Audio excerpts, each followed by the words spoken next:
Boa noite, uma luz boa hoje, mas para discutir um assunto interessante que é a doença relacionada a GG4, né?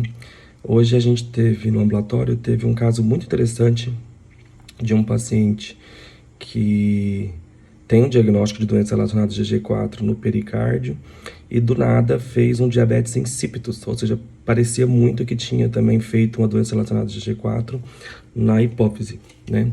E o residente me perguntou quais são os critérios da doença relacionada a GG4. Então, os critérios, eu vivi o começo, o meio e agora estou vivendo a estagnação da doença relacionada a GG4. Então, a minha formação como residente foi quando teve esse boom da doença relacionada a G4, tudo era doença relacionada a G4, até o que não era doença relacionada a G4 virou doença relacionada a G4.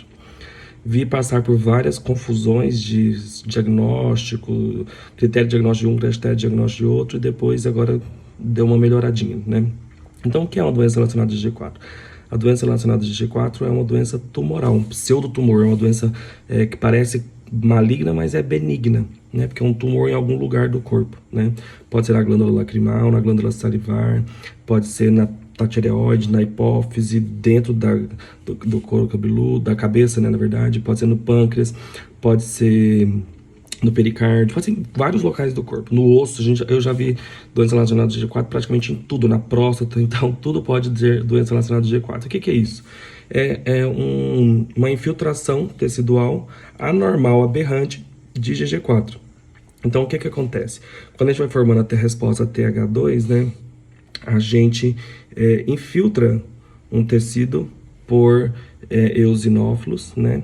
Por causa principalmente da interleucina IL4, e aí esse eosinófilo chama um monte de IgE, de GG4, perdão, para tentar corrigir essa resposta, e aí isso gera uma inflamação tecidual, né? Isso é uma coisa normal.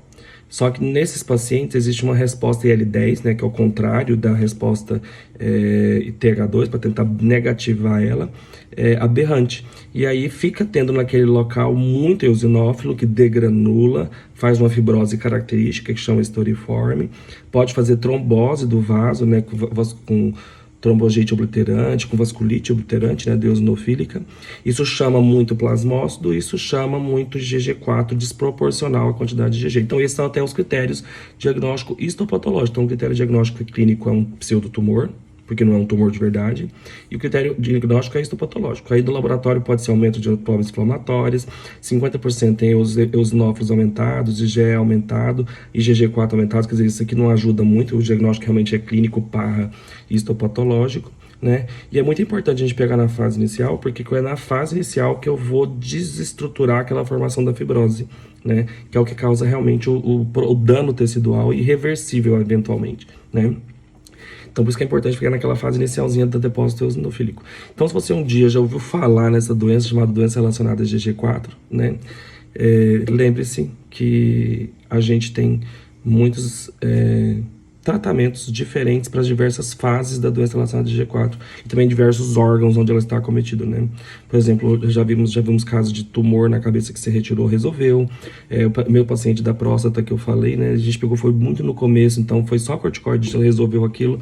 Mas tem pacientes também que precisam de medicamentos mais potentes, como rituximab, e tem outros que evoluem para amiloidose, por causa de tanta inflamação que não controla mais depois de muito tempo de diagnóstico muito atrasado, né?